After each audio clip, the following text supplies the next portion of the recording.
में हूँ, उसके बाद अररिया, किशन, पूर्णिया, कटिहार होते हुए साउथ बिहार में आऊंगा और वो यात्रा शुरू होगी फिर बांका से, बांका, भागलपुर, जमुई, मुंगेर, नालंदा, शेखपुरा, लखीसराय होते हुए गया, औरंगाबाद। अभी यहाँ आने में समय लगेगा, लेकिन चूंकि इन इलाकों से भी जन स्वराज अभियान से बहुत बड़ी संख्या में लोग जुड़े हुए हैं, तो उनके आग्रह पर मैंने ये तय किया है कि 1-2 दिन यात्रा को रोककर बीच में आकर लोगों से मुलाकात करें। उसी के तहत आज हम लोग भोजपुर में आए हैं। आज और कल मैं भोजपुर और कैमूर में जन स्वराज से जुड़े हुए साथियों से मिलूंगा। जब यहाँ आए हैं तो स्वाभाविक है कि प्रेस के मित्रों से भी मुलाकात हो रही है। यात्रा का जो अभी तक का संक्षिप्त अनुभव है, मैं आपसे, अगर आपकी इजाजत हो तो मैं साझा कर दूं, उसके बाद आप अपने सवाल कर सकते हैं। 2 साल पैदल चलने के बाद करीब 5300 गांव में हम लोग पैदल चल के खुद गए। जो बिहार की सबसे बड़ी 3 समस्या दिख रही है। पहली समस्या है यहाँ बेरोजगारी और पलायन की। अब आप यहाँ पत्रकार होने के नाते ये कह सकते हैं कि बेरोजगारी और पलायन बिहार की बहुत बड़ी समस्या है, इसके लिए पदयात्रा करने की क्या जरूरत है? ये तो सबको मालूम है। पदयात्रा करने की जरूरत इसलिए है, जब हम लोगों ने 2 साल पदयात्रा की तो ये समझ में आया कि बेरोजगारी और पलायन सिर्फ यहाँ किसी एक वर्ग विशेष का, किसी जिले, किसी प्रखंड, किसी पंचायत की समस्या नहीं है। ये सर्वस्पर्शी समस्या है। समाज का कोई ऐसा वर्ग नहीं है जो इन दोनों समस्याओं से बचा हुआ हो। जैसे पलायन को लेकर हम लोग समझते हैं कि पलायन यहाँ के गरीब लोग करते हैं, ये गरीबों की समस्या है। यात्रा के 2 साल के अनुभव के बाद मैं आपको ये विश्वास के साथ बता सकता हूं कि बिहार का शायद ही कोई ऐसा परिवार है जो पलायन के दंश को नहीं झेल रहा है। फर्क बस इतना ही है कि गरीब घर का बच्चा मजदूरी करने के लिए पलायन कर रहा है और मध्यम वर्गीय और अच्छे घरों के सामान्य परिवार के बच्चे जो हैं वो पढ़ाई और नौकरी के लिए बाहर जा रहे हैं। लेकिन बाहर जा हर व्यक्ति रहा है। शायद ही कोई ऐसा गांव है जहां पर आपको 30-40% से ज्यादा नवयुवक गांव में मिलते हैं। गांव में जब हम लोग जाते हैं तो ज्यादातर गांव में महिलाएं मिलती हैं, बूढ़े लोग मिलते हैं, बच्चे मिलते हैं। जो बाढ़ प्रभावित प्रखंड हैं, पंचायत हैं, वहां पर तो 60-70% युवा बाहर चले गए। जो वहां बाढ़ नहीं आता है वहां से भी 40-50% युवा बाहर रह रहे हैं। पलायन का इतना प्रभाव है, इसका सामाजिक प्रभाव देखिए कि लोगों ने परिवार की जो परिकल्पना है लोगों के मन में, कहीं न कहीं वही टूट गई है। लोगों ने इस बात को जीवन की सच्चाई मान लिया है कि अगर हमारे घर में किसी को कमाई वाला काम करना है, कमाना है, तो उसको घर परिवार छोड़कर बाहर ही जाना है। लोगों ने ये मान लिया है कि अगर मेरा बच्चा अच्छा पढ़ने वाला है तो उसको बिहार के बाहर ही जाना है। लोगों ने ये मान लिया है कि अगर घर में कोई बीमार ज्यादा पड़ जाए तो दवा इलाज के लिए उसको बिहार के बाहर ही जाना है। गांव में शायद ही कोई ऐसा परिवार मिलता है जहां पति पत्नी, बाल बच्चे और माता पिता एक साथ रह रहे हैं। परिवार की परिकल्पना ही खत्म हो गई है। इसी तरह बेरोजगारी जो है, ये सिर्फ पढ़े लिखे या अनपढ़ों, गरीब अमीर, अगड़े पिछड़े की समस्या नहीं है। बेरोजगारी का हल ये है कि यहाँ जो लोग समृद्ध माने जा रहे हैं, जिनको 5-10 बीघा जमीन है, छोटा मोटा बिजनेस व्यापार है, वो लोग भी गांव में चलते समय हमारे पास आकर कहते हैं भैया 20,000 रुपया के लिए कुछ भी अपना जमीन बेचने को तैयार है। बेरोजगारी का ये आलम। तो बेरोजगारी और पलायन के बाद जो दूसरी सबसे बड़ी समस्या दिखी वो है शिक्षा व्यवस्था का बिहार में ध्वस्त हो जाना। हम लोग जैसे लोग बिहार के सरकारी विद्यालय से पढ़े और बिहार में शिक्षा की व्यवस्था बहुत अच्छी कभी नहीं थी। लेकिन आज जो शिक्षा की व्यवस्था है, इसमें और पहले वाले में फर्क ये है कि पहले हर जिले में, प्रखंड में 1-2 विद्यालय सरकारी ऐसे जरूर थे जहां पढ़ लिख कर आप आगे बढ़ सकते थे। ये समता मूलक शिक्षा नीति बनाने के नाम पर पूरी शिक्षा व्यवस्था को ध्वस्त कर दिया गया। एक पंक्ति में अगर मैं बिहार की शिक्षा व्यवस्था को बोलूं तो यहाँ पर स्कूलों में खिचड़ी बट रही है और कॉलेज से डिग्री बट रहा है। पढ़ाई दोनों में कहीं नहीं हो रहा है। अब आप ये बताएंगे कि ये इतनी व्यवस्था खराब क्यों है? कुछ लोग बताते हैं कि खिचड़ी बंटने से ये स्थिति खराब हो गई। आप में से कई साथियों का ऐसा भी मानना है कि जो शिक्षक हैं, नियोजित शिक्षक, उनकी क्वालिटी, गुणवत्ता खराब होने से शिक्षण व्यवस्था खराब हो गई। इन दोनों बातों में पूरी सच्चाई नहीं है। अगर सिर्फ खिचड़ी बांटने से बिहार की व्यवस्था खराब हो जाती शिक्षा की, तो 6वीं कक्षा से आगे के विद्यालयों में तो खिचड़ी नहीं बंट रहा है, वहां पर पढ़ाई क्यों नहीं हो रहा है? जो लोग ये समझते हैं कि शिक्षकों की गुणवत्ता के वजह से बिहार की शिक्षा व्यवस्था खराब हो गई, आप मुझे बताइए कि पटना साइंस कॉलेज में, आरा जैन कॉलेज में, पटना कॉलेज में, वहां पर पढ़ाई क्यों नहीं हो रही? वहां पर तो नियोजित शिक्षक नहीं पढ़ा रहा है। कहीं ना कहीं इस समस्या की जड़ को अगर आप देखेंगे तो आपको पता चलेगा कि बिहार में शिक्षा व्यवस्था इसलिए खराब हो गई है कि यहाँ समाज और सरकार, मैं समाज को भी कह रहा हूं, सिर्फ सरकार नहीं, समाज और सरकार दोनों की प्राथमिकता में शिक्षा है ही नहीं। समाज के लिए भी शिक्षा और शिक्षण संस्थाएं सिर्फ और सिर्फ सरकारी लाभ और कुछ योजनाओं का बंटवारे का केंद्र है। गांव में अगर विद्यालय में खिचड़ी नहीं बटी, तो अगर उसको साइकिल पोशाक का पैसा नहीं आया, घर के लोग जाकर हेडमास्टर से झगड़ा करते हैं कि भैया हमारा पोशाक का पैसा नहीं मिला, साइकिल का पैसा नहीं मिला। लेकिन उसी विद्यालय में गणित का क्लास अगर साल भर नहीं हुआ, शिक्षक है ही नहीं, तो कोई व्यक्ति जाकर नहीं पूछ रहा है कि हमारा बच्चा गणित कैसे पढ़ेगा, यहाँ तो गणित का टीचर ही नहीं है। इसी तरह से सरकार के लिए भी जो शिक्षण संस्थाएं हैं, वो पढ़ाई छोड़कर बाकी सब काम करने का व्यवस्था है। कभी उनसे आप सफाई का काम करवा रहे हैं, कभी उससे इलेक्शन का रोल बनवा रहे हैं, कभी शराबबंदी का डाटा इकट्ठा करवा रहे हैं, कभी वहां से खिचड़ी बंटवा रहे हैं, सब काम कर रहे हैं, पढ़ा नहीं रहे। तो ये नीतीश कुमार की जो, लालू नीतीश की जो शिक्षा नीति रही है, इसकी वजह से बिहार में जो बचा खुचा था वो भी शिक्षा व्यवस्था पूरी तरीके से खत्म हो गई और इससे इतना बड़ा नुकसान हुआ है। मैं हमेशा कहता हूं कि नीतीश कुमार के 15, 17, 18 साल के राज को जब इसका इतिहास लिखा जाएगा, तो उनके एक पढ़े लिखे व्यक्ति के नेतृत्व रहते हुए बिहार की शिक्षा व्यवस्था के ध्वस्त होने को उनके शासनकाल का सबसे बड़ा काला अध्याय बताया जाएगा। ऐसा इसलिए कि कल बिहार में एक अच्छी सरकार आ जाए, सड़क टूटी है, सड़क बन जाएगा, नहर में पानी नहीं है, नहर आ जाएगा, अधिकारी आज चोरी मनमानी कर रहे हैं, उसको रोका जा सकता है। लेकिन जो 2 पीढ़ियां इस ध्वस्त शिक्षा व्यवस्था से पढ़कर निकल गई, अब एक अच्छी सरकार आ भी जाए, अच्छी व्यवस्था बन भी जाए, तो भी उनका जीवन अब सुधरने वाला नहीं है। उनको पूरे जिंदगी शिक्षित समाज के पीछे ही चलना पड़ेगा। बेरोजगारी, पलायन और शिक्षा के बाद जो तीसरी सबसे बड़ी समस्या दिखी, वो है किसानों की समस्या। बिहार का जो किसान है वो बदहाल है। हम लोग यहां से बैठकर पंजाब और हरियाणा के किसान की बात करते हैं। बिहार में जो खेती है ये कमाने का जरिया नहीं है। आप गांव देहात में सुनते होंगे, लोग कहता है कि भैया रोपनी करने आए हैं, कमाने के लिए लुधियाना जाएंगे। इस लाइन को ध्यान से सुनिए। लोग क्या कहते हैं कि हम रोपनी करने आए हैं, कटिया करने आए हैं, लेकिन कमाने के लिए लुधियाना जाएंगे, कोयम्बटूर जाएंगे। क्यों? क्योंकि उसको भी मालूम है कि खेती से कमाई नहीं है। यहाँ खेती खाने का जरिया है, कमाने का जरिया नहीं है। खेती की जो बदहाली है यहाँ, उसके 3 कारण है। पहला कारण है बिहार में भूमि सुधार का लागू न होना। बिहार में समाजवाद की राजनीति हुई है, सामाजिक न्याय का नारा लगा है, लेकिन आपके जानकारी के लिए बता रहा हूं, यहां 75 वर्ष में बिहार देश के उन चंद राज्यों में है जहां भूमि सुधार को लेकर कोई काम नहीं किया गया।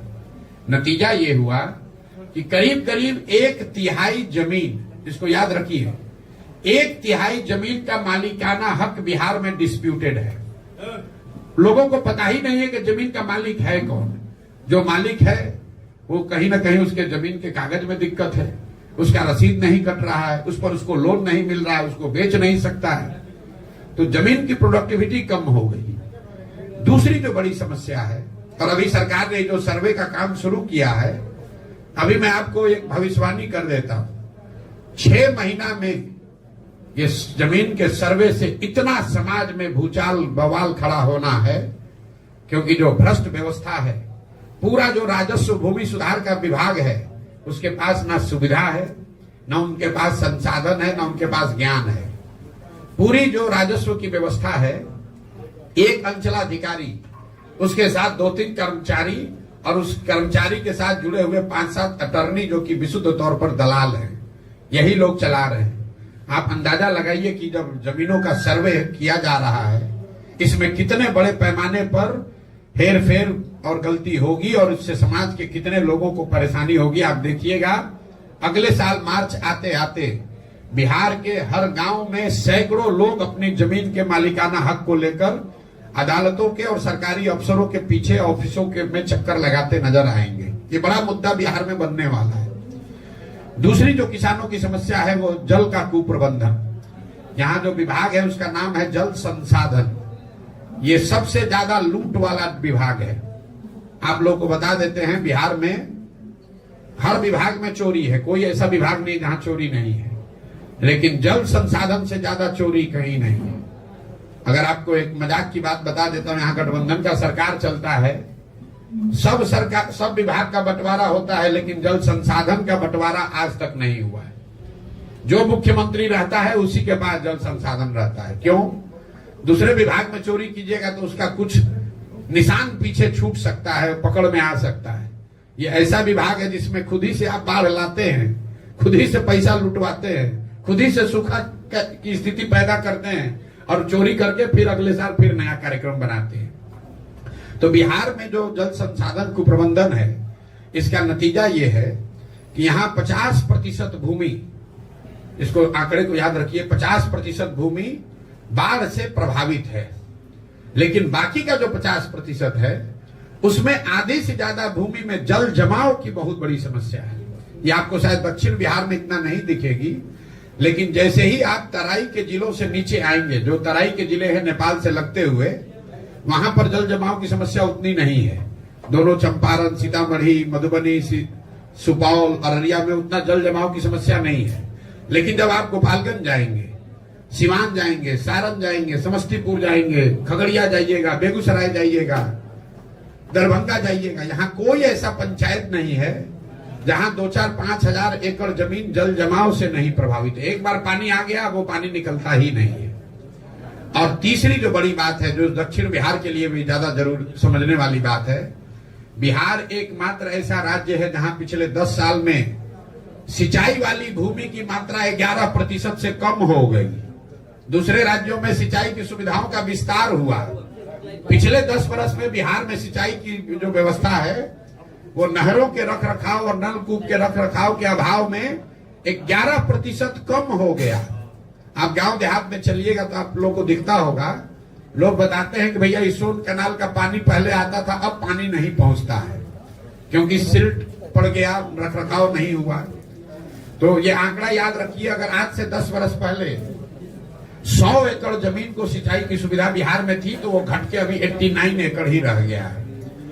लेकिन भूमि सुधार और जल कुप्रबंधन के बाद भी जो यहाँ पैदा हो रहा है, किसानों की जो सबसे बड़ी समस्या है कि जो अनाज यहाँ पर किसान पैदा कर रहा है वो उसको उचित दाम नहीं मिल रहा है। एक आर्थिक सर्वेक्षण बताता है कि बिहार में किसान जो पैदा कर रहे हैं उसका उचित दाम न मिलने की वजह से बिहार के किसानों को हर साल, इसको याद रखिए, प्रति वर्ष 15 से 20 हजार करोड़ रुपए का नुकसान हो रहा है। ये पूरा जो शाहबाद का एरिया है, ये धान का कटोरा लोग कहते हैं, यहाँ धान की खेती होती है। मैं आपको चुनौती दे रहा हूं, आप मुझे कोई किसान दिखाइए जिसने 2100 रुपया में, 2200 रुपया में अपना धान पिछले 2 वर्ष में बेचा हो। हर किसान यहाँ 1400, 1500, 1600 में ही अपना धान बेचा है। जो पैक्स की व्यवस्था है यहाँ, उसका आंकड़ा सुन लीजिए। हम लोग कहते हैं कि पंजाब में, हरियाणा में किसान बहुत धनी है। भैया पिछले 10 वर्ष में पंजाब में 70% धान और करीब 75% गेहूं सरकारी समर्थन मूल्य पर सरकार के एजेंसियों के द्वारा खरीदा गया है। बिहार में पिछले 10 वर्ष में 13% धान, याद रखिए 13% धान और 1% गेहूं ही सरकारी एजेंसियों के द्वारा, पैक्स के द्वारा सरकारी समर्थन मूल्य पर खरीदा गया है। तो 2000 का धान जब किसान 1400-1500 में बेचेगा तो तो स्वाभाविक है कि उसको नुकसान होगा ही होगा। तो ये किसानों की जो 3 बड़ी समस्या है, भूमि सुधार का लागू न होना, जिसकी वजह से भूमि की जमीन की प्रोडक्टिविटी और उसमें इन्वेस्टमेंट कम हो रहा है, दूसरा जल का कुप्रबंधन, और तीसरा फसलों के दाम का न मिलना। ये 3 बड़ी समस्याओं के बाद जो 3 सबसे ज्यादा सुने जाने वाले शब्द रहे पदयात्रा में, वो है अधिकारियों की मनमानी, दूसरा है सरकारी विभागों में फैला हुआ भ्रष्टाचार, और तीसरा है कट मनी, जो यहां पर हर सरकारी योजना में कमीशन काटा जा रहा है। अभी के जो नीतीश का राज है उसके बारे में लोग बताते हैं गांव में कि भैया बिहार ने लालू जी का जंगल राज देखा है, अपराधियों का जंगल राज देखा है, लेकिन आज जो बिहार में व्यवस्था चल रही है वो अधिकारियों का जंगल राज है। यहाँ के अधिकारियों की मनमानी है, वो जो चाहेंगे वही करेंगे। नीतीश कुमार और उनके साथ बैठे हुए 4-5 सलाहकार, जो कि सब पहले के एक्स ब्यूरोक्रेट हैं। ध्यान रखिए, सरकार को चलाने वाले लोग कौन हैं? एक नीतीश कुमार, और सीएमओ के अधिकारी भी नहीं, सीएमओ में रिटायर होने के बाद बैठे हुए जो आप इनके सलाहकार लोग हैं, वही 4-5 लोग पूरी व्यवस्था को चला रहे हैं। सत्ता और संसाधन का इतना केंद्रीकरण हो गया है कि आपको राशन कार्ड भी चाहिए तो मुख्यमंत्री के यहां आपको जाना है। कोई मुखिया का ताकत नहीं है कि किसी को इंदिरा आवास दे दे, किसी मुखिया का ताकत नहीं है कि चुने हुए प्रतिनिधि, किसी ग्राम सभा के पास ये अधिकार नहीं है कि ग्राम सभा का बैठक करके तय कर दे कि कितने लोगों को घर मिलना चाहिए। ये सब कुछ नीतीश कुमार ने अधिकारियों के हाथ में नियंत्रण दे दिया है। भ्रष्टाचार उसकी वजह से चरम पर है, और अधिकारियों की इतनी मनमानी है तो खुलेआम लोग कह रहे हैं भैया जो करना है कर लीजिए, करेंगे वही जो हमारा मन है। आप लोग भी रोज देखते होंगे। दूसरी जो समस्या सुनने को मिली, जो सरकारी विभागों में फैला हुआ भ्रष्टाचार है। 5-7 साल पहले हम भी बिहार में आए हैं, काम किए, नीतीश कुमार के साथ भी काम किया मैंने। जितना भ्रष्टाचार अभी है, इतना भ्रष्टाचार हम लोग पहले कभी नहीं सुनते थे। कोई ऐसा सरकारी विभाग काम नहीं है जहां 2-4-5 हजार रुपया दिए बगैर आप काम करा लीजिए। चाहे आपको राशन कार्ड बनाना है, आपको पासपोर्ट का पुलिस वेरिफिकेशन कराना है, इंदिरा आवास चाहिए, कोई भी सरकारी जाति प्रमाण पत्र चाहिए, आपको पैसा दिए बगैर कोई उपाय नहीं है। और तीसरी एक जो व्यवस्था है कि सरकारी योजना चाहे केंद्र की हो या राज्य की, व्यवस्थित तरीके से उसमें कट जरूर लगना है। कहीं 10% है, कहीं 40% है। मनरेगा में 40%, तो आपको ये प्रधानमंत्री जो अनाज की योजना है उसमें 30 से 32 रुपए प्रति क्विंटल अनाज के में से पैसा लोग ले रहे हैं। यही वजह है कि आप गांव में देखते होंगे कि लोगों को 5 किलो नहीं 4 किलो अनाज मिल रहा है। और ये जो 30-35 रुपए प्रति क्विंटल अनाज में पैसा काटा जा रहा है, ये बजाबता विधायकों का भी उसमें हिस्सा है। मैं आपको कैमरे पर कह रहा हूं, ज्यादातर जगहों पर चाहे किसी दल का विधायक हो, वो भी 6 से 8 रुपया प्रति महीना ये प्रधानमंत्री के अनाज योजना में पैसा हर महीना पा रहा है। अंदाजा लगाइए चोरी का कि हर प्रखंड में 20 से 25 हजार क्विंटल अनाज आ रहा है इस योजना के तहत, और हर क्विंटल पर 30 से 35 रुपया प्रति महीना ये लोग काट रहे हैं। तो 3 शब्द, सरकारी विभागों में फैला हुआ भ्रष्टाचार, अधिकारियों की मनमानी और योजनाओं में काटे जाने वाला जो ये कमीशन है। 3 धंधे जहां पर यहाँ के युवाओं को मजबूरी में ही सही कुछ न कुछ काम करने को मिल रहा है, वो है अवैध बालू, अवैध शराब का कारोबार, और जो मैंने अभी बताया आपको अनाज का जो नया माफिया बिहार में खड़ा हुआ है, इसकी चर्चा ज्यादा नहीं हो रही। गांव में हम लोग को कोई ऐसा गांव नहीं मिलता है 5-10 युवा वहां शराब के अवैध कारोबार में न लगा हुआ। ये सरकार, जितने शराब के बड़े माफिया हैं वो युवाओं का जीवन बर्बाद कर रहे हैं। उनको मोटरसाइकिल दे दिया, उनको कुछ पैसा दे दिया, बोतल यहां से उठाओ, वहां करो, 2-4 हजार रुपया कमाओ। ये बच्चे शराब के अवैध कारोबार में युवा लग रहे हैं। उनके हाथ में कट्टा, मोटरसाइकिल आपको हर गांव में मिलेगा।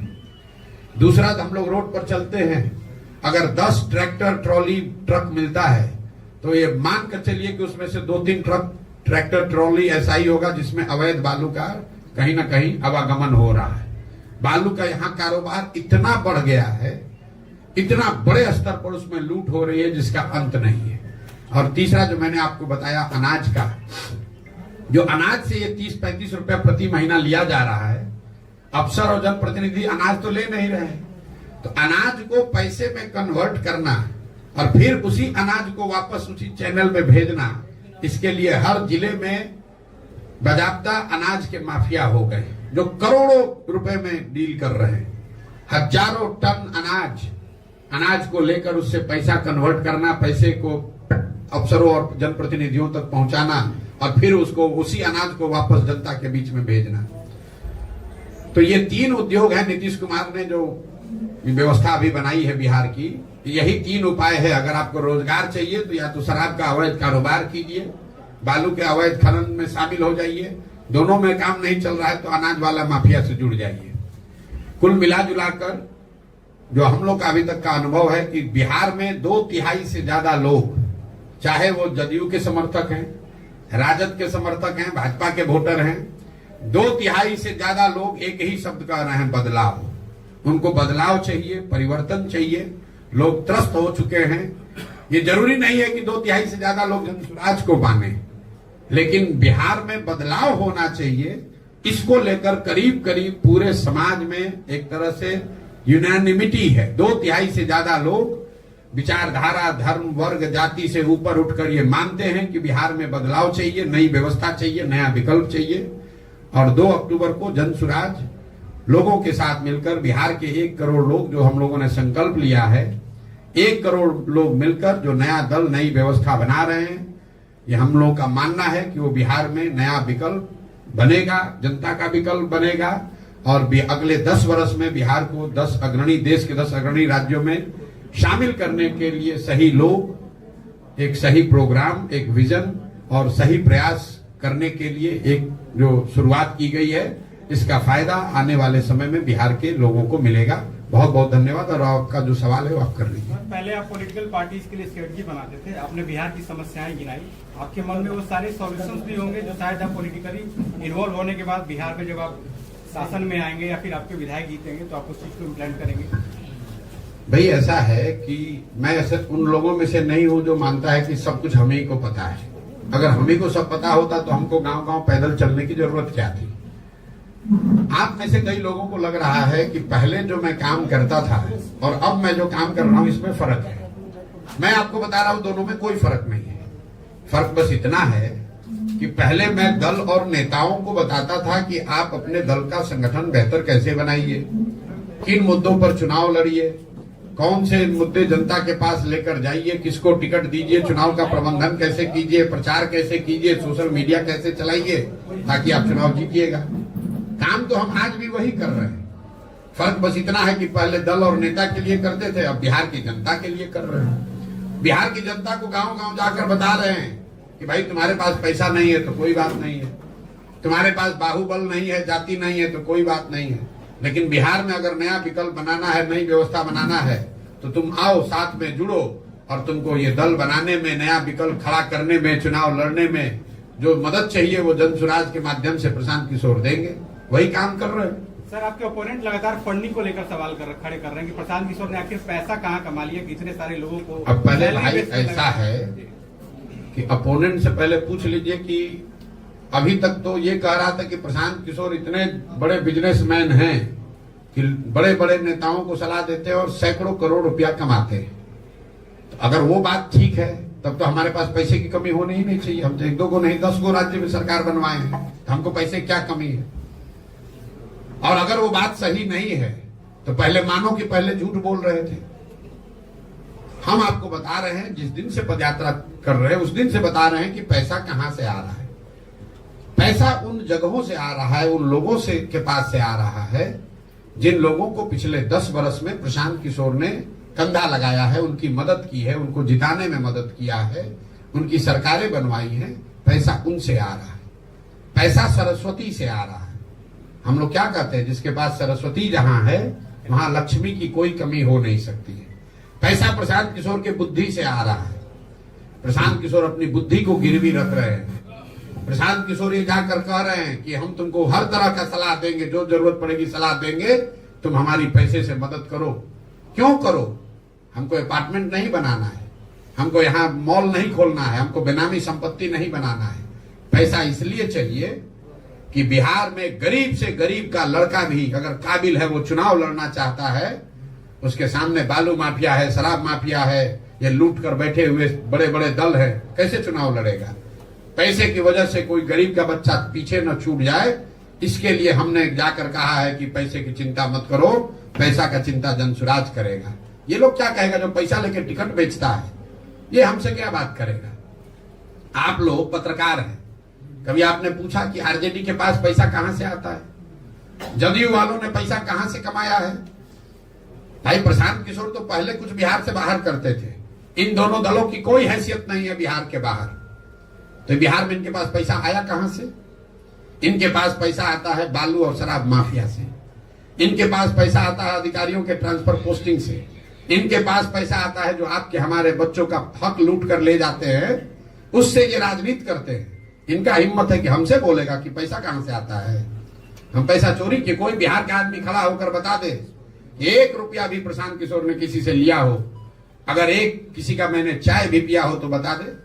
लेकिन बिहार के लोगों को ये जरूर बता रहे हैं कि तुम्हारा एक भाई, तुम्हारा एक बेटा तुम्हारे आशीर्वाद से इस जगह पर है, तुम पैसे की चिंता मत करो, अपने बच्चों के भविष्य की चिंता करो, हम तुम्हारे लिए पैसा ला कर देंगे। कैसे नहीं देंगे? ये भारत, सुनिए एक आंकड़ा याद रखिए, बिहार में पिछले 30 वर्ष में सिर्फ 1200 परिवार के लोग ही सांसद और विधायक बने हैं, चाहे जिस दल के बने, वो चाहे भाजपा का हो, जदयू का हो, नीतीश का हो, कांग्रेस का हो, सिर्फ 1200 परिवार के लोग ही यहां सांसद विधायक बने हैं। ऐसा क्यों है? क्योंकि ये समाज में डर बैठा दिया है कि बिहार में राजनीति करना है तो तुम्हारा जात होना चाहिए, बिहार में राजनीति करना है तो तुम्हारे पास पैसा होना चाहिए, बिहार में राजनीति करना है तो तुम्हारे पास बाहुबल होना चाहिए। कोई लालू जी से पूछे, जिस दिन बिहार में आपको नेता बनाया था, आप कितने बड़े बाप के लड़के थे? कब कहां से पैसा आया था आपके पास? नीतीश जी टाटा बिरला के लड़के थे जिस दिन मुख्यमंत्री बने थे। जब कुर्सी पर बैठ गए उसके बाद लूट कर पैसा भले कमा लिया। समाज ने जिस दिन पैसा उनको नेता बनाया उस दिन उनके पास पैसा नहीं था। तो पैसा पेट्रोल है, गाड़ी अगर आपके पास है तो पेट्रोल चाहिए, लेकिन अगर गाड़ी ही ना हो तो पेट्रोल के कनस्तर पर बैठ के कहां जाइएगा? हम पैदल चल रहे हैं, समाज को जगा रहे हैं, तो समाज पैसे की व्यवस्था भी करेगा। और एक अंतिम बात, कितने लोग इन पार्टियों से आ रहे हैं? अरे छोड़िए किन पार्टी से आ रहे, काहे परेशान हो रहे हैं? मैंने दूसरी जब पैसे की बात आपने कही, सुन लीजिए पूरी बात। जब तक ये अभियान चल रहा है उसका पैसा प्रशांत किशोर की बुद्धि से आ रहा है, लेकिन 2 अक्टूबर को जब ये दल बनेगा तो मैं उसी बुद्धि को लगाकर यहाँ बिहार में ये व्यवस्था बना रहा हूं कि डिसेंट्रलाइज क्राउड फंडिंग से जन स्वराज में स्वच्छ तरीके से पैसा चुनाव लड़ने के लिए इकट्ठा किया जाएगा। उसको अभी उसका प्लान भी आपको बता देते हैं। जन स्वराज का लक्ष्य है कि 2 तारीख को जब दल बने तो बिहार के 2 करोड़ लोगों से, याद रखिए 13 करोड़ लोग रहते हैं बिहार में, 2 करोड़ लोगों से 100-100 रुपया लिया जाएगा। मैं ये व्यवस्था बना रहा हूं बैंकों के जरिए। आप मोबाइल से अपने गांव से यहाँ गढ़हनी में, अगियाओं में, भोजपुर आरा में बैठकर आप जनसुराज को 100 रुपया भेज पाएंगे। अगर 2 करोड़ लोग 100-100 रुपया दे दिए तो जनसुराज के पास कितना पैसा हुआ? 200 करोड़। और 200 करोड़ रुपया चुनाव लड़ने के लिए काफी नहीं है। और 100 रुपया अगर आपको कोई ये विश्वास दिला दे कि 100 रुपया साल का देने से आपको राशन कार्ड के लिए 2000 रुपया नहीं देना पड़ेगा, 100 रुपया देने से बालू शराब माफिया खत्म हो जाएगा, 100 रुपया देने से आपको इंदिरा आवास में 30,000 रुपया नहीं देना पड़ेगा, आपके बच्चों के लिए पढ़ाई बेहतर हो सकती है, तो कौन आदमी 100 रुपया नहीं देगा? आप बताइए। वो व्यवस्था जन स्वराज बना रहा है। इन लोगों को क्या पता चलेगा? 2011 से पहले इनको पता था कि सोशल मीडिया भी कोनो चिड़िया का नाम है जिसका इस्तेमाल चुनाव में भी हो सकता है। इस देश में सोशल मीडिया के बड़े बड़े जो तीरंदाज आज बन रहे हैं, कैमरे पर आपको कह रहे हैं कि सोशल मीडिया का इस्तेमाल भी चुनाव में हो सकता है, राजनीति में हो सकता है। ये गुजरात और महाराष्ट्र के लोगों ने नहीं, इसी बिहार के लड़के ने सिखाया कि इसका भी इस्तेमाल हो सकता है। तो आपको यहाँ करके दिखाएंगे कि कैसे बिहार की गरीब जनता अपने मोबाइल के जरिए अपने घर में बैठकर वो पैसा चंदा इकट्ठा करेगी, जिससे बिहार में एक स्वच्छ राजनीतिक व्यवस्था को बनाने में मदद मिलेगी। प्रशांत जी, एक मेरा सवाल है जब भास्कर की तरफ से कि बिहार में राजनीतिक अपराधीकरण, राजनीतिक आर्थिकरण, परिवारवाद, जातीयकरण, धार्मिकरण के बीच। हेलो, आप पीछे हो। जब आपको देखे ही नहीं पा रहे तो कैसे आपका उत्तर दें? जी, मैं दैनिक भास्कर का ब्यूरो चीफ राकेश कुमार सिंह जी। और मैं आपसे जानना चाहता हूं कि बिहार में राजनीतिक अपराधीकरण, राजनीतिक आर्थिकरण, परिवारवाद, जातीयकरण और धार्मिकरण के बीच आप मुद्दों और मूल्यों की राजनीति को लेकर बिहार में जो आए हैं वह कितना सफल होगा, और यहाँ के लोगों के बीच जो परंपरागत राजनीति के माइंडसेट है और बिहार के लोगों को दिलों को कितना बदल पाएंगे, ये मैं जानना चाहता हूँ। भाई, ये आकलन करने के लिए तो आप जैसे लोग बैठे हैं समाज में। हम तो शादी में घोड़े पर बैठा हुआ दूल्हा की तरह है, हम तो चल दिए। आपको देखना है कि बारात को अच्छा लग रहा है कि नहीं और बारात में कितने लोग हैं। लेकिन पिछले 2 बरस से जो प्रयास हम लोग कर रहे हैं और जो लोग इससे जुड़ रहे हैं, अगर आपने जो बात बताई वही परंपरागत सोच, वही परंपरागत मूल्य, वही परंपरागत तरीकों का ही प्रभाव है, तो जन स्वराज में हजारों लोग जुड़ कौन रहे हैं, ये आप बताइए। आपने अपने पत्रकारिता के जीवन में कभी ये देखा हो कि रूलिंग पार्टी, आज अभी भाजपा और जदयू रूलिंग पार्टी है, रूलिंग पार्टी और मुख्य विपक्ष आरजेडी, उनके दलों के नेता अपना दल छोड़कर, अपना पद छोड़कर एक ऐसी व्यवस्था से जुड़ने का प्रयास कर रहे हैं, जुड़ रहे हैं जो कि अभी दल बना भी नहीं है। ये इस सोच की ताकत है। अभी दल बना नहीं है और तीनों चारों दल जो कि परंपरागत राजनीतिक के ध्वजवाहक हैं, उनके यहां खलबली है जो आपको भी दिख रही है। चिट्ठी जनसुराज ने नहीं निकाला है कि जनसुराज के लोग आरजेडी में मत जाओ। चिट्ठी आरजेडी ने निकाली है लालू जी के राजनीतिक और सिद्धांतिक मूल्यों का हवाला देकर कि मेरे भाई प्लीज छोड़कर मत जाओ, जनसुराज में मत जाओ। जदयू और भाजपा के लोग अपने कार्यकर्ताओं को रोकने के लिए कर रहे हैं, जनसुराज वाले नहीं कर रहे हैं। सप्लीमेंट क्वेश्चन है, पूरा प्रश्न है कि गठबंधन की राजनीति देश और बिहार में है और नए नेतृत्व को पनपने नहीं दे रहा है। सत्ता आज मतलब सत्ता और विरोध यहाँ है ही नहीं। इस गठबंधन की राजनीति का क्या काट आपके पास हो सकता है? बिल्कुल काट बना दिया है। आपने बनाया 3 दल का गठबंधन, किसी ने बनाया 5 दल का गठबंधन, हमने बनाया बिहार के 1 करोड़ लोगों का गठबंधन। दल नहीं बनाया, दल तो अभी बना कहां है। फिर मैं आपको चुनौती दे रहा हूं, बिहार नहीं देश के इतिहास में कभी अगर ऐसा हुआ हो कि दल बनाने से पहले 1 करोड़ लोग मिलकर दल बना रहे हो, ऐसा अगर आपके पास प्रमाण हो तो हमको दिखाइए। दल बनाने से पहले कोई 3 वर्ष पैदल चला हो, आप मुझे बताइए। यहां दल कैसे बनता है? जिसको दल बनाना है दल बना दिया, कहा भैया हम हो गए अब इसके नेता और इसके बाद होंगे हमारे बेटा। अब जितना बिहार का जनता है तुम झंडा लेके ढो। यहां दल बनाने के लिए 3 वर्ष 2 वर्ष से हम पैदल चल रहे हैं, 1-1.5 वर्ष अभी और चलेंगे। ये भी घोषणा की कि दल बनने पर ना इसके हम नेता बनेंगे, ना नेता हैं ना बनेंगे। 2 अक्टूबर को आप देखिएगा, यही बिहार की जनता जिसको आप बता रहे हैं कि जातियों में बटा है, अपराधीकरण है, बाहुबल है, जिसको समझ नहीं है, जो अनपढ़ है, जो 500 रुपए पर बिक जाता है, यही बिहार की जनता मिलकर एक साथ बैठकर बिहार के सबसे काबिल 20-25 लोगों का नेतृत्व चुनकर देगी। और तब आप कहिएगा कि देखिए अच्छा बिहार में ये भी थे। अभी आप लोग कह रहे अच्छा बिहार का कोई लड़का आनंद मिश्रा भी था, ये आए हैं तब ना आपको दिखा है।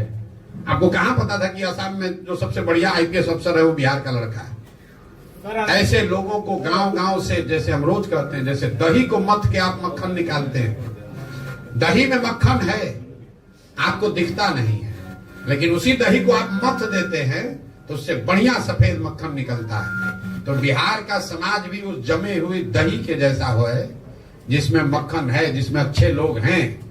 समाज को मत कर अच्छे लोगों को निकालने की जरूरत है। मैं अंतिम बात आपको बताऊं, जब लोग कहते हैं ना भैया कोई अच्छा बचा ही नहीं, हम पूछते हैं ये बताओ कि गांव देहात शहर में 100 में 1 आदमी अच्छा बचा है कि नहीं बचा है?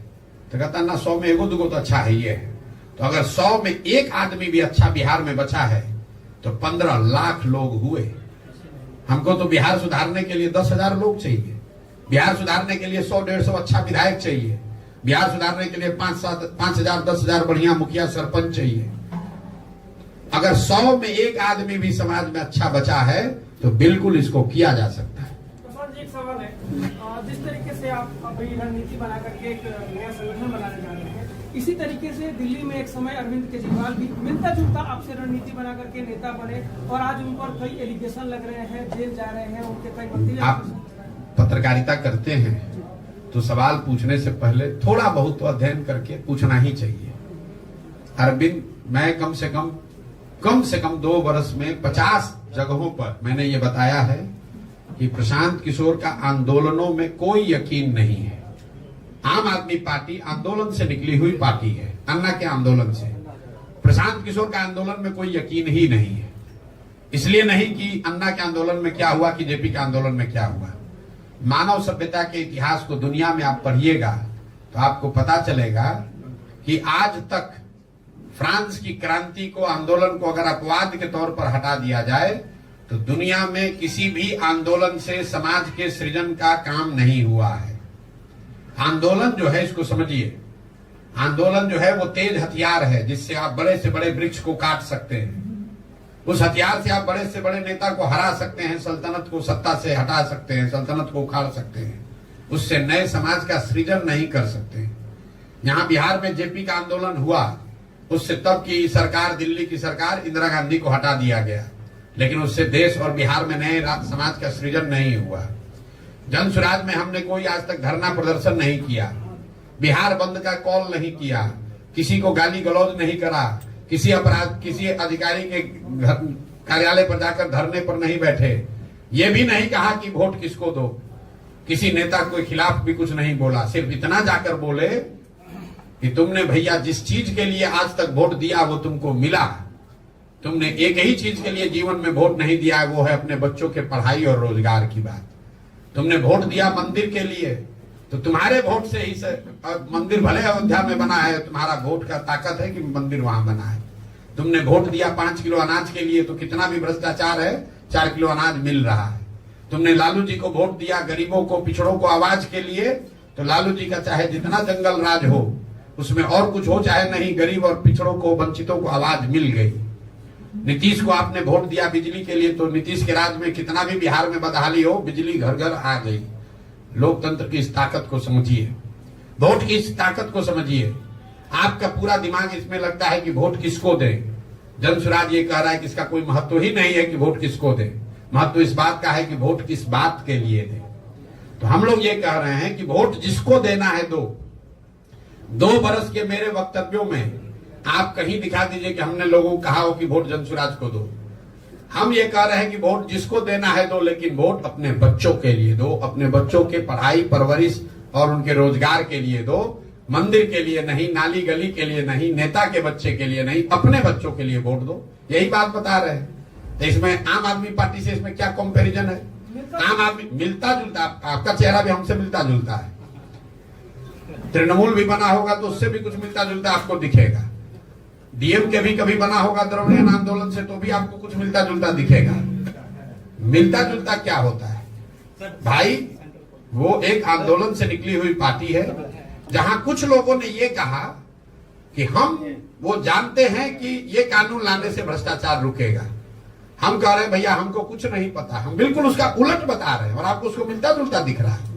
हम कह रहे हैं हमको कुछ पता ही नहीं है। अगर 1 नहीं 10 प्रशांत किशोर आएंगे तो भी बिहार नहीं सुधरेगा। रोज कहते हैं बिहार तब सुधरेगा जब बिहार के लोग सुधरेंगे। 500 रुपया लेकर वोट दीजिएगा तो मुखिया आपका चोर नहीं होगा तो हरिश्चंद्र होगा, और रोज जाकर कैमरे पर कहते हैं। प्रशांत जी, मैं मुकेश सिंह जयतेश कनादेश से ये जानना चाह रहा था कि 2 अक्टूबर गठन के बाद 2025 के चुनाव में जन सुराज आ रही है, किसको अपना प्रतिद्वंदी मानती है और क्या मानक होना चाहिए कैंडिडेट्स के लिए? 2025 में जन सुराज 243 सीटों पर चुनाव लड़ेगी। 242 नहीं, याद रखिए, 243 सीटों पर जन सुराज चुनाव लड़ेगी। जो लोग चुनाव लड़ेंगे उसमें 2/3 से ज्यादा लोग ऐसे होंगे जो पहले से ना राजनीति में हैं या ना राजनीति में कभी चुनाव लड़े हैं। नए लोग आपको दिखेंगे, वो समाज से मत कर निकाले गए लोग होंगे। उनका चुनाव की जो प्रक्रिया है वो पूरी हमने समाज में जारी की है। आपने अमेरिका में अभी प्रेसिडेंट का चुनाव हो रहा है, आपने कभी ये पढ़ा सुना कि अमेरिका में प्रेसिडेंट का टिकट कौन देता है? अमेरिका में डोनाल्ड ट्रंप रिपब्लिकन पार्टी के कैंडिडेट होंगे, टिकट कौन दिया? ये टिकट देने की एक प्रक्रिया है, कोई व्यक्ति नहीं देता है। वहां पर जिसको भी रिपब्लिकन पार्टी का उम्मीदवार होना है, डेमोक्रेटिक पार्टी का उम्मीदवार होना है, वो अपना एप्लीकेशन देता है, वो खड़ा होता है और समाज के सामने अपना प्रोग्राम बताता है कि हम रिपब्लिकन पार्टी के उम्मीदवार के तौर पर हमारा समर्थन कीजिए, हम अगर उम्मीदवार बनेंगे तो हम ऐसे डेमोक्रेटिक पार्टी को हराएंगे और ऐसे अमेरिका को आगे बढ़ाएंगे। ये व्यवस्था जनसुराज बिहार में लागू करेगी। किसके साथ चुनाव होगा? आ रहे हैं किसके साथ होगा? अब बहुत तुरंत 2020 का जमाना है, आप लोग को तुरंत आंसर चाहिए। अभी पूछा कैंडिडेट का मानक क्या होगा, मानक सुनने से पहले किसके साथ चुनाव होगा, वो जब तक बताएंगे नहीं तब बताइए कि अभी कैबिनेट में कौन आएगा। तो जनसुराज भी हर विधानसभा क्षेत्र से 5 से 7 ऐसे लोगों का नाम दिसंबर से पहले जारी करेगा जिसको हम संभावित उम्मीदवार के तौर पर देखते हैं, ताकि क्षेत्र की जनता 1 बरस तक उस शख्स के साथ काम करके, देखकर, सुनकर, परखकर और हर 3 महीना पर उसका रिपोर्ट कार्ड जारी करेंगे कि ये जो 7 हैं इसमें क्षेत्र की जनता, आगियाओं की जनता, बड़हरा की जनता बता रही है कि ये आदमी सबसे अच्छा उम्मीदवार है। और 1 बरस के इस प्रयास के बाद जो नंबर 1 पर आया, जिसको क्षेत्र की जनता ने चुना, वही जनसुराज का उम्मीदवार हो गया। तो ये चुनाव की प्रक्रिया है। आपने पूछा चुनाव लड़ाई किससे होगी? लड़ाई स्वाभाविक है एनडीए से होगी। इसलिए होगी एनडीए से कि अभी अगर लोकसभा का चुनाव का नतीजा देखिए तो करीब 176 विधानसभा क्षेत्र में एनडीए आगे है। तो हम लोग की लड़ाई सीधे तौर पर एनडीए से होगी। आरजेडी यहाँ तीसरे नंबर का दल होगा। पूर्ण सवाल है, आपने कल कहा है कि 40 जन सुराज गठबंधन भी करेगी आने वाले समय में।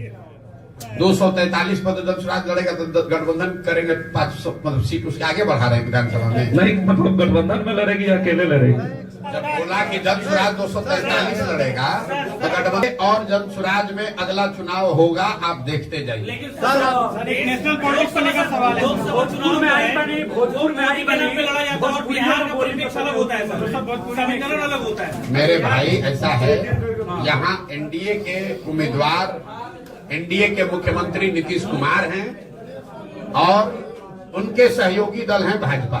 ठीक है, बिहार में पिछले 30 वर्षों से लालू नीतीश का राज है और बिहार की बर्बादी के लिए लालू नीतीश जिम्मेवार हैं। लेकिन उनसे बड़ा दोषी भी कांग्रेस और भाजपा है। क्यों है, इसको ध्यान समझिए।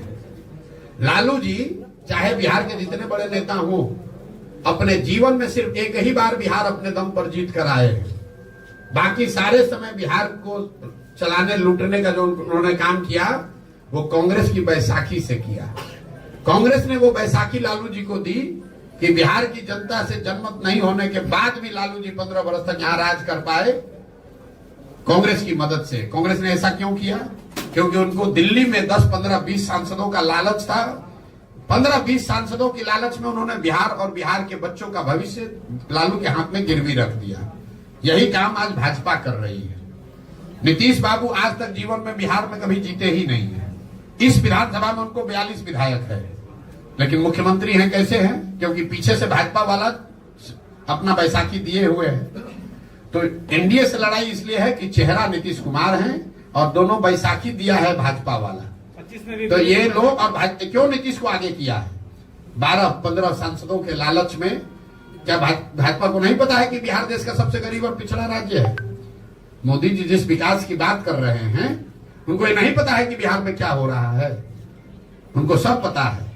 मनमोहन सिंह को भी पता था, लेकिन उनको ये भी पता है कि 12-15 को सांसद चाहिए तो बिहार मरता हो मरे, बिहार के बच्चे पलायन करते हो करे, हमको 15 को सांसद बिहार से आता रहे, बिहार का जो होना है हो। इसलिए यहाँ के दोषी लालू और नीतीश हैं, लेकिन गुनाहगार कांग्रेस और भाजपा है। और लोगों के पूछे तो बोलो कि ना स्पेशल पैकेज को लेकर कोई स्टांस नहीं है। ये लोगों को, बिहार की जनता को भ्रम फैलाने वाले बात लोग हैं। आप कह रहे हैं कि स्पेशल पैकेज है। स्पेशल पैकेज का मतलब क्या है? आपको केंद्र सरकार की योजनाओं में जो केंद्र का कंट्रीब्यूशन है वो 60 के बजाय बढ़ के 80 या 90 हो जाएगा। कुछ जो इंडस्ट्री यहां लगेगी उसमें कुछ रियायत मिल जाएगी। आपको बता रहा हूं आंकड़ा, ये आप लोग तो कुछ पढ़ते देखते हैं नहीं।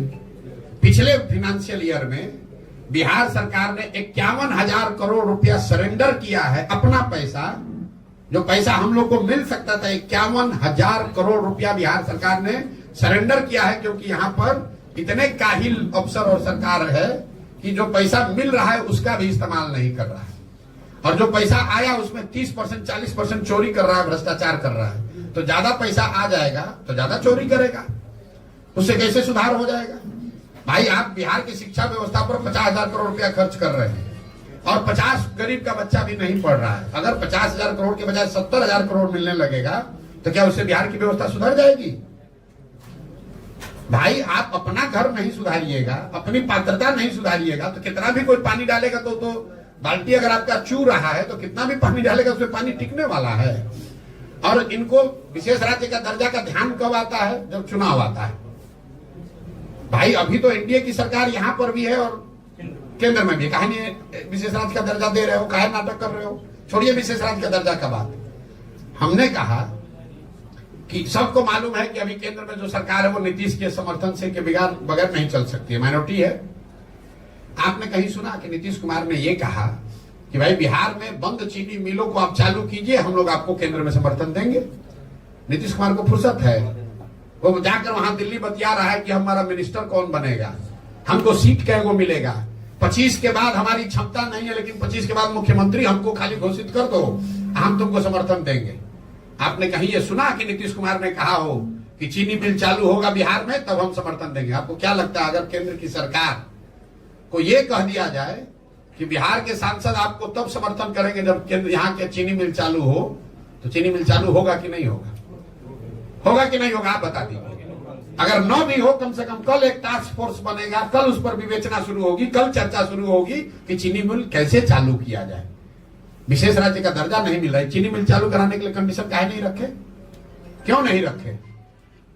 यहाँ पर तो आपको अपनी कुर्सी प्यारी है, आपको फुर्सत कहाँ है बिहार के लोगों के बारे में सोचने का?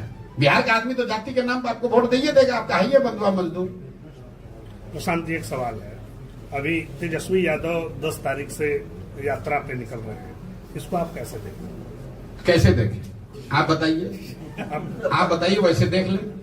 ये हम तेजस्वी यादव दम हो तो किसी एक विधानसभा क्षेत्र में पैदल चल के दिखा दे। यात्रा को क्या निकलेंगे? 25 गाड़ी आगे 25 गाड़ी पीछे, एयर कंडीशन बस में बैठ के खाने का 2-4 को फोटो जारी करेंगे, 2 मुरेठा बांधेंगे, 4 लोगों को गाली गलौज करेंगे, कहानी खत्म। फिर लोगों को भरमाएंगे कि हम सरकारी नौकरी दे देंगे। देखिए ये लोगों को कैसे मूर्ख बनाते हैं ये लोग। कहता है 10 लाख लोगों को नौकरी दे देंगे, नीतीश कुमार खड़ा हुआ गांधी मैदान में, आदमी कहता है कि हम 20 लाख नौकरी दे देंगे। यह आंकड़ा याद रखिए, बिहार में चपरासी से लेकर मुख्य सचिव तक 75 वर्ष में जितने लोगों को सरकारी नौकरी अभी मिली हुई है, टोटल संख्या है 23 लाख। 23 लाख लोग ही बिहार में सरकारी नौकरी करते हैं। ये बेवकूफ बनाने वाले नेता कह रहे हैं कि हम 10 लाख 1 साल में दे देंगे। चपरासी से लेके मुख्य सचिव तक हर आदमी की काउंटिंग कीजिएगा तो सिर्फ 23 लाख लोग, 1.97% लोग ही सरकारी नौकरी में हैं, और कहता है हम सरकारी नौकरी देके बिहार को सुधार देंगे। अगर मान भी लिया जाए कि दे देगा तो 98% आदमी को तो नौकरी से कोई लेना ही देना नहीं, ना है ना होगा, तो उसकी यात्रा को क्या देखें? भाई तेजस्वी यादव की क्या पहचान है? तेजस्वी यादव ने समाज के लिए कौन सा ऐसा पराक्रम किया है जिसके लिए हम उस पर टिप्पणी करें? तेजस्वी यादव की पहचान ये है कि लालू यादव के लड़के हैं। लालू यादव का दल है आरजेडी, तो उसके वो नेता हैं। आपका अपना दुकान है तो आपका लड़का उस दुकान का मालिक बन जाएगा कल, उसके लिए उसको कुछ परिश्रम तो करना नहीं है। लेकिन दुकान से लोग सामान खरीदने आए तब ना आपको कुछ उसकी क्षमता विद्वता देखी जाएगी। तेजस्वी यादव आरजेडी के लीडर हैं, और वो लीडर इसलिए हैं कि वो लालू यादव के लड़के हैं, इतनी उनकी पहचान है। इसके आगे की पहचान उनको बनानी है तो उसके लिए परिश्रम करना पड़ेगा, काम करना पड़ेगा, करके कुछ दिखाना पड़ेगा। अभी तक ऐसा कुछ दिखा नहीं, न विद्यार्थी के तौर पर उन्होंने बहुत बड़ा कोई तोप मारा है, तोप छोड़ा है। जो आदमी मुख्यमंत्री, देखिए मैं ये नहीं मानता हूं कि डिग्री पाने से कोई आदमी समझदार हो जाएगा। हम लोग के माँ बाप, दादी, हर परिवार में ऐसे लोग हैं जो पढ़े लिखे नहीं लेकिन बहुत समझदार हैं। परिस्थितिवश आप पढ़ाई नहीं कर पाए, स्कूल नहीं था, साधन नहीं था, पैसा नहीं था, वो बात समझ में आती है। लेकिन जिसके माँ बाप मुख्यमंत्री हैं, वो बच्चा 10वां नहीं पास किया, तो ये दिखाता है कि शिक्षा के प्रति आपकी सोच क्या है। जो आदमी 9वां फेल है, वो बता रहा है कि हम बिहार के विकास का रास्ता बता देंगे। जिसको ये नहीं मालूम है कि जीडीपी क्या है और जीडीपी ग्रोथ क्या है, वो बता देगा कि बिहार का सुधार कैसे हो जाएगा। मतलब जो बिहार जो कह रहा है कि हम सोशलिस्ट, हमारे पुरोधा, हमारे पुरखों का समाजवाद है, समाजवाद का जो डेफिनेशन खड़ा होकर नहीं बोल सकता है, वो समाजवाद पर चर्चा करेगा। वो समाजवाद पर चर्चा करेगा। तेजस्वी यादव को मैं चुनौती दे रहा हूं, जरा खड़े होकर सोशलिज्म पर 5 लाइन बोल दो बिना कागज देखे हुए। तो क्या सोशलिस्ट है, सोशलिज्म है क्या, खाली ये बता दो, हम मान लेंगे, आपको नेता मान लेंगे। 10 दिन कोचिंग ट्यूशन करके आओ, आपके कैमरे पर कह रहा हूं, 10 दिन कोचिंग ट्यूशन कर लो, रट लो, उसके बाद कैमरे पर आकर सोशलिज्म पर 5 मिनट बोलकर बताओ कि सोशलिज्म है क्या, क्या है समानता, क्या है समाजवाद। इतना हल्का मत कीजिए। ये बिहार में पिछले 30 वर्ष में जो शर्ट के ऊपर गंजी पहन ले, उसी को आप लोगों ने नेता बना दिया। न जिसको भाषा का ज्ञान है, न विषय का ज्ञान है, न शब्दों का समझ है, जो जितना गलत बोल रहा है, जो जितना बड़ा लंपट है, उसी को आप लोग बताते हैं जमीनी नेता है। इसीलिए ये दुर्दशा हुई है। ये ज्ञान की भूमि रही है, यहां भगवान को आकर ज्ञान मिला है। बुद्ध महावीर जहां पैदा हुए, वहां पर अनपढ़ और लंपटों को हम लोगों ने नेता मानकर और अपने आप को गौरवान्वित फील कर रहे हैं। और ऐसा मान लिया है कि समाज में कोई पढ़ा लिखा बचा ही नहीं है। नीतीश कुमार एक इंजीनियर हो गया तो लोग बता रहा है कि इससे बड़ा कोई पढ़ा लिखा है ही नहीं। अरे भाई, बिहार के हर गांव में नीतीश कुमार से ज्यादा पढ़ा लिखा और समझदार व्यक्ति है। जरूरत है कि उन बच्चों को ढूंढ कर निकाला जाए, उनको मौका दिया जाए। इनका कोई बपौती है, यही रहेंगे। 2025 के चुनाव में कितने % महिलाओं को जनसुराज उतारने वाली है चुनावी मैदान में? जातीय जनगणना के हम पक्ष में हैं। जाति जनगणना होनी चाहिए। कोई भी गणना, सर्वे जो सरकार कराना चाहे, जिससे कि समाज के अलग अलग वर्गों की जानकारी, स्थिति के बारे में जानकारी मिले, वो होना चाहिए। लेकिन जाति जनगणना हो जाने से सबकी स्थिति अगर सुधर जाती, तो कोई ये पूछ नहीं रहा है कि भाई आजादी के बाद से अनुसूचित जाति, जनजाति, SC ST समाज की तो गणना हो रही है, फिर उसकी स्थिति क्यों नहीं सुधरी? बिहार में आपने जाति जनगणना करा लिया, आपने घोषित किया कि हर परिवार को 2 लाख रुपया देंगे। जरा बताइए किस किस परिवार को 2 लाख रुपया मिला है भैया? भाई, महागठबंधन की सरकार में नीतीश कुमार ने कहा ना जातिगत जनगणना हो गया, तो 30 वर्ष से जिन पिछड़ों को बेवकूफ बनाकर उनके नाम की इन्होंने राजनीति की, उन्हीं के सर्वे ने बताया कि उसके आर्थिक, सामाजिक, शैक्षणिक स्थिति में कोई सुधार नहीं हुआ। इन लोगों ने उसके बाद कहा कि हर परिवार को 2 लाख रुपया देंगे। ये बात पत्रकार भी भूल गए। कोई नहीं पूछ रहा भाई वो 2 लाख रुपया का क्या हुआ, वो 2 लाख रुपया कब दोगे? जल्दी दो, जल्दी दो 2 लाख रुपया प्रति परिवार। जैसे तेजस्वी यादव ने कह दिया 10 लाख नौकरी दे देंगे, वैसे नीतीश कुमार ने कह दिया हर परिवार को 2 लाख रुपया दे देंगे। कहां से दे दोगे भाई? सैलरी का तुमको पैसा नहीं है, केंद्र सरकार से भीख मांग रहे हो, तब तुम्हारा सरकार चल रहा है। ऐसी दुर्दशा आपने बिहार की बना दी है। और आप 2 लाख रुपया दे दीजिएगा हर परिवार को, कैसे दे दीजिएगा?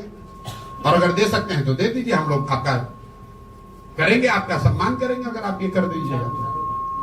जातिगत जनगणना होना चाहिए, लेकिन उससे देश के, राज्य के विकास की सारी कुंजी है वो, ऐसा बात नहीं है। ये तो ऐसे हुआ कि आप कहिए कि हम लाइब्रेरी में जाएंगे और जाकर बस आइंस्टीन बन जाएंगे। अरे भाई, लाइब्रेरी में किताब है, वो किताब होने से आप आइंस्टीन थोड़े ना हो जाइएगा। किताब को पढ़िएगा, पढ़कर कुछ कीजिएगा, तब ना कुछ समझदारी होगी। राहुल गांधी का आपने नाम लिया, तो राहुल गांधी की पार्टी की सरकार रही है करीब करीब 50-55 साल। ये ज्ञान उनको आज हुआ है कि जातिगत जनगणना से ही देश का विकास होगा। अगर ये ज्ञान उनको पहले था तो पहले ही कर देते, हम लोग सबका कल्याण हो गया होता। और मान लीजिए कि आज उनको ज्ञान हुआ, ये भी बात हो सकती है भाई आज उनको पता चला, आदमी हर रोज सीखता है।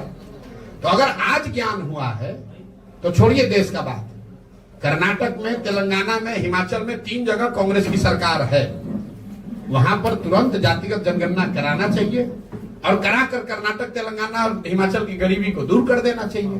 पूरा देश नतमस्तक होकर राहुल गांधी को मान लेगा कि ये भगवान के भेजे हुए नए दूत हैं, इनके पास वो कुंजी है, वो तरीका है कि भाई जातिगत जनगणना होगा, गरीबी खत्म हो जाएगा खटाखट।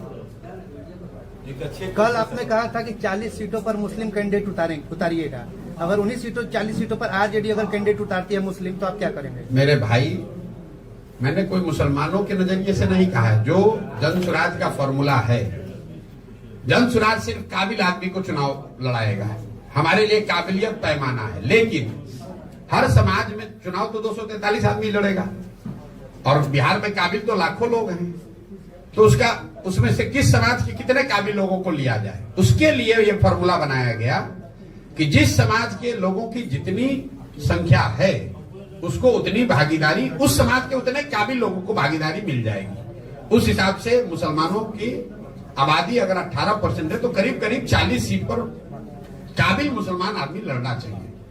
हमने आरजेडी को लेकर दूसरी बात कही, हमने ये कहा कि 30 बरस से जिस समाज के वोट से ये अपना लालटेन जला रहे हैं, जिस समाज के ये हिमायती बनने की कोशिश कर रहे हैं, दावा करते हैं, उसके लिए उन्होंने किया कुछ नहीं। लेकिन अब चलो तुमको चुनौती देते हैं, तुम बता दो कि जो 40 सीट दोगे तो हम वहां पर छोड़ देंगे, हम मुस्लिम वहां पर उम्मीदवार नहीं देंगे, वहां हम हिंदू लड़ा लेंगे, कोई बात नहीं, क्योंकि हमारे पास तो हर समाज का काबिल आदमी है। लेकिन इनका दम नहीं है। हमने कहा अगर वो चुनौती स्वीकार कर ले तो पहले देकर दिखाएं। भैया, जहां सबसे ज्यादा मुसलमान होता है वहां जाकर खुद चुनाव लड़ते हैं ये लोग। इनके भाई जहां चुनाव लड़े थे, जरा जाकर देखिए कि उस क्षेत्र में कितने मुसलमान, जो जितना बड़ा नेता है आरजेडी का, वो खोजता है कि यहां मुसलमान कितना है ताकि हमको मुफ्त का वोट मिल जाए। इसलिए ये चुनौती दी है और अगर चुनौती स्वीकार करेंगे तो हम मान भी लेंगे। कटिहार एक जिला है, आपने सुना होगा, कटिहार में 47% मुसलमान है, वहां आरजेडी ने एक भी मुसलमान को टिकट कभी नहीं दिया है। ये तो मुसलमानों को बेवकूफ बनाते हैं। जहां मुसलमानों की आबादी है वहां पर उसको टिकट नहीं देंगे, जहां मुसलमानों की आबादी नहीं होगी वहां टिकट दे देगा, हार जाएगा, और जहां मुसलमानों की आबादी होगी वहां खुद चुनाव लड़ते हैं। आरक्षण को लेकर जैसे लोग जुड़े सर आरक्षण को लेकर प्रशांत किशोर का क्या सोच है? आरक्षण को लेकर प्रशांत किशोर की सोच ये है कि जो संवैधानिक व्यवस्था आरक्षण को लेकर बाबा साहब अम्बेडकर के संविधान में है वो बनी रहनी चाहिए। कुछ लोगों का ये कहना है कि संविधान में तो इसका प्रोविजन 10-20 साल के लिए किया गया था, इसको इतना लंबा क्यों चलाया जा रहा है? तो संविधान में ये व्यवस्था 10-20 साल के लिए इसलिए की गई थी कि जब 10-20 साल में समाज के वो वर्ग सामान्य वर्गों के बराबर आ जाएंगे, लेकिन वो किसी वजह से नहीं आए। तो आरक्षण की व्यवस्था तब तक चलनी चाहिए जब तक जिन वर्गों को आरक्षण का लाभ मिल रहा है वो सामान्य वर्गों के बराबर आर्थिक, सामाजिक, शैक्षणिक नजरिए से उनके बराबर ना हो जाए। मान लीजिए कि गरीबी हटाओ कार्यक्रम शुरू किया गया 1980 में, तो अगर गरीबी 5 वर्ष में 10 वर्ष में नहीं हटी तो क्या गरीबी हटाने का कार्यक्रम बंद कर दिया जाएगा? आपको रोग है, आपको डॉक्टर ने दवा दी कि आप 2 महीना खाइए, ठीक हो जाइएगा, लेकिन अगर 2 महीना में रोग ठीक नहीं होगा तो दवा खाना छोड़ दीजिएगा, तब तो गड़बड़ हो जाएगा ना। तो आरक्षण की व्यवस्था जो संविधान में है वो बनी रहनी चाहिए, तब तक बनी रहनी चाहिए जब तक जिन वर्गों को इसका लाभ मिल रहा है उनकी सामाजिक, राजनीतिक, शैक्षणिक स्थिति सामान्य वर्गों के बराबर न हो जाए। एक आखिरी सवाल है, मैंने पश्चिम चंपारण भितिहरवा के गांधी आश्रम से पैदल चलना शुरू किया है और करीब करीब 2 बरस पैदल चलने के बाद चंपारण से चलकर अभी तक हम लोग सुपौल में पहुंचे हैं। करीब करीब 60% बिहार के गांव, पंचायत, प्रखंड हम लोग पैदल, खुद मैं चलकर गया हूं, वहीं रहता हूं। आज भोजपुर पर आने का अवसर मिला है। आज पहली बार मैं इस अभियान के तहत